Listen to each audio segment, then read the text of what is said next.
বাংলাদেশ আওয়ামী লীগের যে সকল এমপিরা ছিলেন বা আওয়ামী লীগের যে সকল নেতারা ছিলেন তাদের মধ্যে ওয়ান অ্যান্ড অনলি ব্লুটুথ বয় ছিলেন ব্যারিস্টার সাইদুল হক সুমন। বিভিন্ন কারণে আলোচিত আবার সমালোচিত, তবে তার সাপোর্টার শ্রেণীর সংখ্যা আসলে কিন্তু বাংলাদেশে বেশি।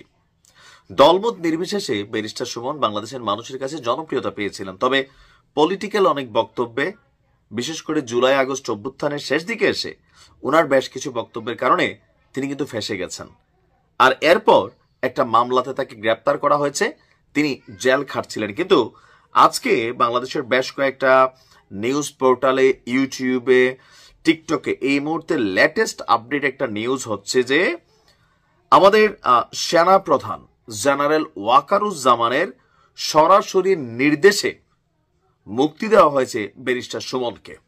আর হত্যা মামলায় কারাগারে থাকা এই সংসদ সদস্যের মুক্তির একটা ভিডিও আমরা সোশ্যাল মিডিয়াতে দেখছি, যে তিনি একটা প্রাডো টাইপের গাড়িতে ঘুরছেন, গলার মালা, তারপর মানুষ তার পেছনে হাজার হাজার। এখন ঘটনা হচ্ছে, ঘটনাটা সত্য নাকি মিথ্যা, যে আমাদের সেনাপ্রধান কি এমন নির্দেশনা দিয়েছেন, অথবা সেনাপ্রধান যদি নির্দেশনা দিয়েও থাকেন ব্যারিস্টার সুমন কি এভাবে বের হওয়ার সুযোগ আছে? এতটুকুতে আপনাদের বোঝার উচিত যে বিষয়টা গুজব, 100% গুজব। কেন গুজব?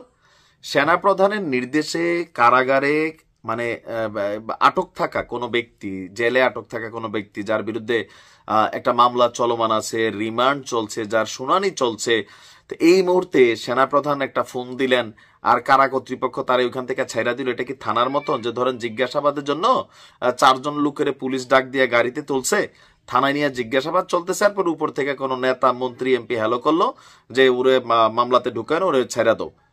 এটা কি এরকম? এতটুকু তো আপনাদের কমন সেন্স থাকার কথা, যারা সেনাপ্রধানের গাইল্লাইয়া 14 গোষ্ঠী উদ্ধার করতেছেন, যে এই তো দেখো আকার আওয়ামী লীগের দোষর, এই না সেই না। হ্যাঁ ভাই, সেনাপ্রধানের প্রথমত এই ধরনের এখতিয়ারই নাই, নাম্বার 1। নাম্বার 2, উনি কি পাগল যে উনি এই মুহূর্তে ব্যারিস্টার সুমনের মুক্তির জন্য নির্দেশ তো দূরের কথা, কাউরে একটা হ্যালো করবেন, একটা গোপনে মেসেজ দিবেন যে হ্যালো পিপি বা অমুক আদালতের বিচারক অমুক, এই সুমনের মুক্তি দিয়া দাও? পাগল ছাড়া এটা তো কেউ করার কথা না। উনি রানিং সুস্থ একজন মানুষ, সেনাবাহিনীকে লিড করছেন। আজকে তিনি মাত্র কাতার থেকে বাংলাদেশে আসছেন, কাতার থেকে বাংলাদেশে আইসেই এই লোক এরকম দুঃসংবাদের মধ্যে পড়ছে।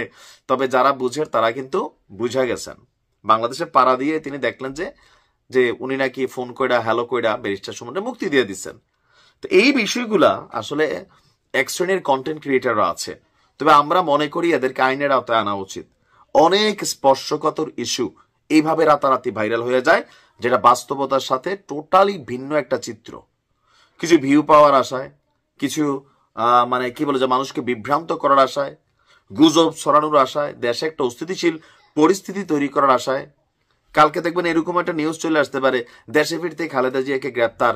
হ্যাঁ, হইতে পারে, মানে মানুষের একাংশ বিশ্বাস করবে। কেন করবে বুঝে ভিডিওটা শেষ করি। আওয়ামী লীগ পতনের পর বেশ কয়েকটা ভাইরাল ভিডিও, গুজব ভিডিও ছড়ানো হয়েছিল। একটার মধ্যে বলা হয়েছে যে ডক্টর মোহাম্মদ ইউনূসকে ট্রাম্পের একটা ভিডিও ডাবিং করা, যে ইউনূসকে সরানোর নির্দেশ দিছে, শেখ হাসিনাকে প্রধানমন্ত্রী করে বাংলাদেশে আনার নির্দেশ দিছে। এই ভিডিও দেখা সম্ভবত ফেনীতে একাধিক আওয়ামী লীগের নেতাকর্মী তারা হুন্ডা মুন্ডা নিয়ে বিজয় মিছিল দিয়ে আলাইছিল বাজারে, যে ইউনূসের ক্ষমতা শেষ, শেখ হাসিনা আগামীকালকে আসতেছে। আর এই বিজয় মিছিল দেওয়ার পরে এলাকার জনগণ এমন মাইর দিছে ভাই, কারণ তারা যারা এই মিছিলটা দিছে তারা বুঝতেই পারে না যে এই ভিডিওটা একটা গুজবের, একটা গুজব ভিডিও। যতক্ষণে বুঝতে পারছে ততক্ষণে মাইর খেয়ে কারাগারে আছে। সো এই ধরনের নিউজগুলো যারা করে তাদের বিরুদ্ধে আইনানুগ ব্যবস্থা নেওয়া জরুরি আমি মনে করি, তথ্য প্রযুক্তি সিস্টেম ব্যবহার করে। ভালো থাকুন, আসসালামু আলাইকুম।